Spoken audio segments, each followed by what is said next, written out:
Chameleon.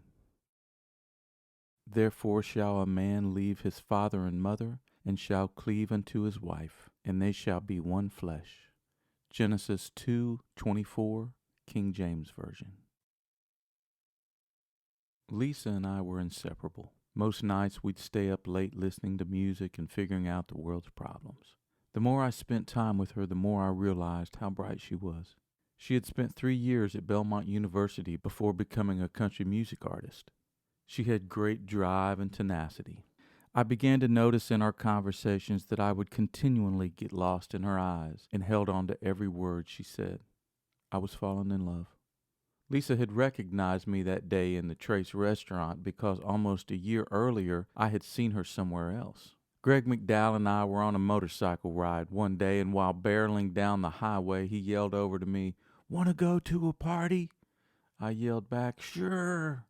He motioned for us to take the next exit ramp at White Bridge Road and led us over to the Rock Harbor Marina on the Cumberland River. When we arrived, Greg told me he knew a girl that was going to a birthday party on a yacht and had invited him to go.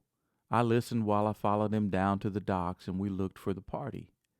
We could see a big yacht pulling out of the cove with a large group of people in it, and we knew that we had missed the party. We both kicked the gravel in frustration, but then saw this guy cleaning the inside of his speedboat, and I said, "Hey man, if I give you a little cash, would you mind taking us out to that boat?" Without hesitation, he said, "Jump in." We sped down the river and caught up to the party and waved them down to ask if we could board. They slowed down so we could climb up the side and over the rail to the group. It was quite an entrance, if I say so myself. I had no idea at the time that it was Lisa Stewart's birthday party. I knew who Lisa was since we both were in the music industry, but we agreed later that we probably had never met in person until that day, unless it had been at a celebrity function. I was seeing Tiffany at the time, and Lisa was on the boat with a boyfriend, so we didn't have any connection whatsoever that day. We hung out and chatted a bit, but that was about it. Lisa was a little bit older than me, but not much, just a year. Her mom and dad were churchgoers. She told me childhood stories about her family visiting different churches in Mississippi where she would get up and sing. That sounded so familiar, reminding me of when I was a kid. I loved the fact that she knew the Lord and was a believer. When Lisa moved to Nashville, she secured a record deal at B&A Records and released a couple of singles. Her voice reminded me of a classic 1960s country female singer, like a cross between Tammy Wynette and Patsy Cline. Her voice had a beautiful tone. She put out 2 singles and charted but didn't get a lot of airplay. She and I both could relate on how our record companies had failed us. She went on to appear on several TV shows in Nashville. She even started hosting shows on the Nashville network called Yesteryear and This Week in Country Music. In my opinion, that's where she shone. She had a wonderful speaking voice, and she seemed very comfortable in front of a television camera. I wanted to take her out on our first date to a restaurant called the Blue Moon Waterfront Grill at the Rock Harbor Marina, but it was closed that night. Instead, I took her to another romantic restaurant in the Green Hills neighborhood of Nashville. That night was the start of a 3-year dating period that eventually led to marriage vows. Overall, Lisa and I were great together. I told her within a month of dating that I was looking to settle down and have children. She seemed to love that idea as well. I did worry that she was in the entertainment world, since the business can be extremely hard on relationships. Many of my artist friends went through divorces. With so much time spent apart, cheating was the lead cause of marriage breakdowns. Lisa convinced me that she was finished with touring and wanted to stay in Nashville and work as an actress and a voiceover artist. She said her goal was to land a local television hosting job, which I thought was perfect. I told her I wanted to cut back on touring as well, and that it had really taken its toll on me in the past. When dating Tiffany, it was so hard to really dive into the relationship because I was busy all the time making music and traveling. I knew that it was now time to figure out how to stay at home more. Mom and Dad really liked Lisa. Mom felt that Lisa was a classy lady, and Mom's approval made me happy. Dad told me that he was glad that I found someone that was so compatible with me. However, that didn't mean the first year or so of dating was easy. She and I had our ups and downs. We'd break up for silly little things and then get back together. Both of us were scared, I guess. She had been engaged before, and so had I, to Tiffany. We wanted to make sure that everything in our relationship was spot on before moving forward. But every time we'd break up, I realized more and more that I loved her. She was spending a lot of time over at my place, and we started to discuss her moving in. When we met, I was still renovating my house and finishing up Thompson Street. She learned more about me and my history, and time went on. I told her about my old relationships and drove her out to Bellevue and to Erin to show her where I used to live. I remember one specific moment that never really left me, when visiting my old cabin. When we arrived, I noticed that the new owners weren't at the house, so I felt like it'd be okay for us to take a stroll in the woods where the Hornet episode took place. While out walking, I advised Lisa to walk slow and stay behind me because there might be snakes. I had seen a snake in that vicinity before because it was close to the creek. Donnie Pate had even told me when I moved in that there were a lot of rattlesnakes around there. Instead of listening to me and walking slowly, I remember Lisa saying something like, "I've been in the country. I know what to look for." She just walked right ahead of me at a pace with no regard for my warning. I knew right then that Lisa was an independent woman and she marched to her own drum. All I was trying to do was protect her, but I think she took offense to me advising her. Over time, I discovered that Lisa was her own woman and she did things how she wanted to do them. On one hand, I admired her tenacity, and on the other, I was tentative. I loved the fact that she wasn't afraid of stepping out on her own, but I wanted a partner that would trust me, knowing that I would look out for her and try to protect her. She was also a chameleon. Lisa had the ability to fit into any crowd. She could walk into a ballroom and socialize with the big-wig city folk, or have a conversation and blend in with the most backwoods country people you can think of. It was hard getting to know her because she had so many sides. When I met Lisa's parents, I could tell that they were godly people, and that gave me comfort. We all seemed to have the same religious and political views. I didn't really think that they liked me, though. Erlene was a tall, domineering woman, and I could tell she could be intimidating to some. She was very stern and not to be messed with. Frank, her dad, was a kind-hearted man and just rolled with the punches. I really enjoyed his company. Erlene was the pianist in the little Baptist church that they could walk to from their house, and Frank was a deacon. Lisa and I waited for the right love to come along, and we would openly talk about the possibility of getting married in front of our families. Everyone seemed to be good with it, even Erlene, and that felt good. We both felt like it was time for the next phase of our lives. I took Lisa out one night, and I had planned on taking her to the same little romantic spot in Green Hills where we had our first date. We made our way up to the restaurant's door when I realized it had gone out of business. I was so disappointed. Secretly, I had been planning that day to ask Lisa to marry me that night, and now the place was shut down. After pulling on the door handle 3 or 4 times to make sure that they were closed, I turned to Lisa and I said, "I'm so sorry." I dropped to one knee and I told her, "I can't wait anymore. Will you marry me?" She cried, and that made me tear up, and then she said yes. We hugged and kissed, and I felt like it was almost a good thing that the store had closed. It was like a sign to me. My old life was now behind me. That door had been closed, and life with Lisa was beginning. When we got back to the car, she called her parents and told them that I had asked her to marry me, and that she said yes. They seemed genuinely happy and congratulated us. When she was talking to them, I'd felt bad that I hadn't called Lisa's father to get his permission. I just assumed he'd be okay with it since we had discussed it many times in front of her parents. Years later, I apologized to him for not doing that, though. I told him I was just so excited and nervous. It was a spur-of-the-moment thing, and I just had to ask her that night. He was kind, and he said he completely understood and let me know that it was all right with him.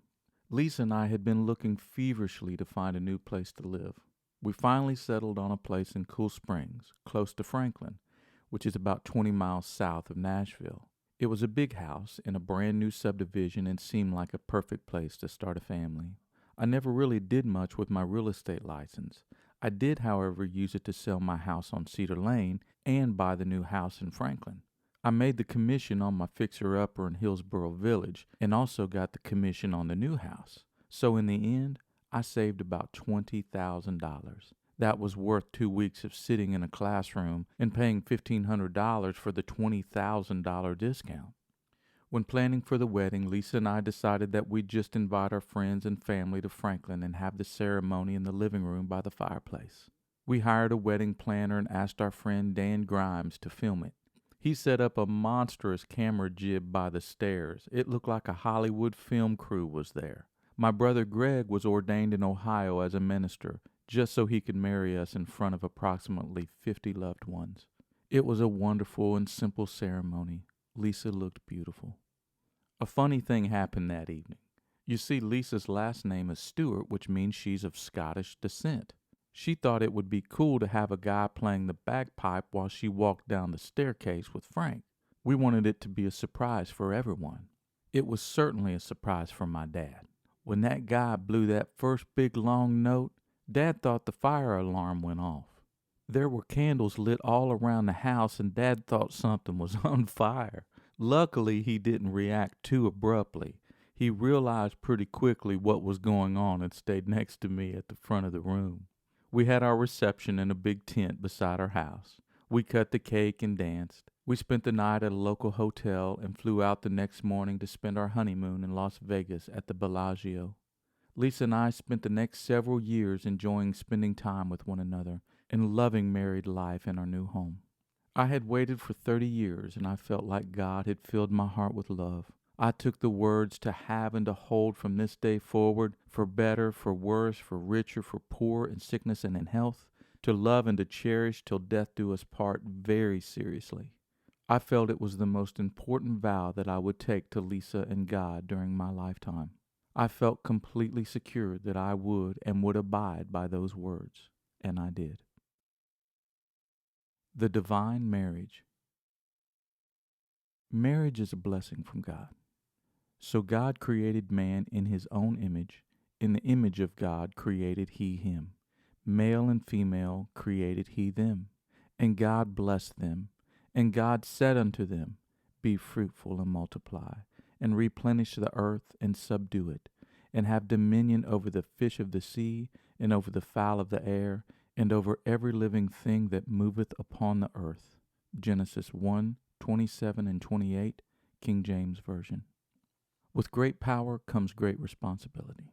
I know, that's a quote from Spider-Man, but it's true with God's blessings too.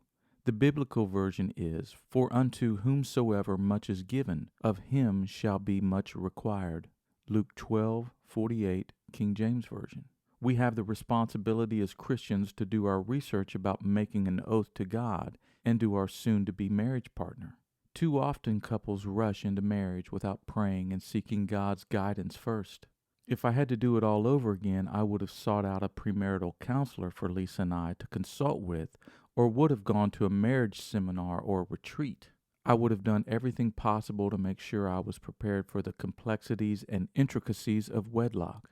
I can't stress enough how difficult times can be during a marriage. If you think that it's bad while you're dating, just wait till you're married. When you say those vows, you and your mate become one. From then on, you can't just go off and do whatever you want when times get hard. You have to endure it together. Sacrifice from both parties will need to be made each and every day. If you want a happy and fulfilling marriage, I would encourage you to invite Jesus into your heart and home.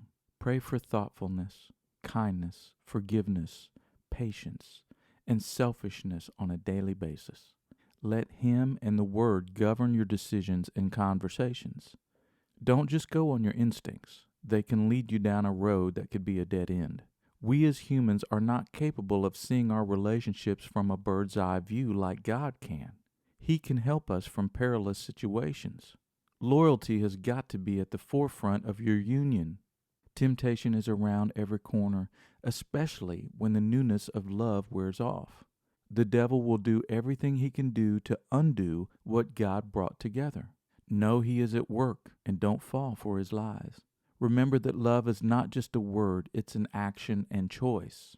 My advice would be both you and your partner study the Word to see what God's marriage rules and recommendations are. Don't say those vows until both of you are in complete agreement. There's no turning back once they're said. Once you do, follow those rules. Stay vigilant and work on your marriage as though you would a job. Make it successful. And lastly, happiness will come and go. Don't base your relationship on it. There will be days when it's pure bliss, and then there will be days so bad you'll want to pull your hair out. Sometimes months or even years of bad times. But guess what? That's what you signed up for. Unhappiness doesn't get you a free card to get divorced. It's your job to fix the issues or endure the darkness until the sun comes out. Don't be embarrassed to get help if things get really bad. Seek out Christian counseling. Ask your Christian friends or church members to give you advice on who to speak with. There are many resources out there to assist you. I speak from experience here. Expectations can be devastating to your marriage. Happiness should come from God first. Too many times we expect our partner to give it to us. We're humans. He's God. He can give it to us. He can calm the storms. We can't. When we have a strong relationship with God, then there's nothing we can't accomplish in our relationships. Let Him fix the issues you have. Learn from His sacrifice on the cross and His never-ending forgiveness of us, and apply it to your marriage.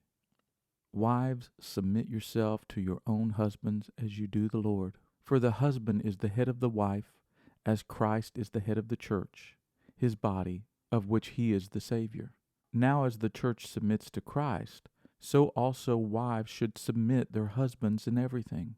Husbands, love your wives, just as Christ loved the church and gave Himself up for her to make her holy, cleansing her by the washing with water through the word, and to present her to Himself as a radiant church, without stain or wrinkle or any other blemish, but holy and blameless. In this same way, husbands ought to love their wives as their own bodies. He who loves his wife loves himself. After all, no one ever hated their own body, but they feed and care for their body, just as Christ does the church, for we are members of His body. For this reason, a man will leave his father and mother and be united to his wife, and the two will become one flesh. This is a profound mystery, but I am talking about Christ and the church. However, each one of you also must love his wife as he loves himself, and the wife must respect her husband. However, each one of you must love his wife as he loves himself, and the wife must respect her husband. Ephesians 5:22-33 NIV.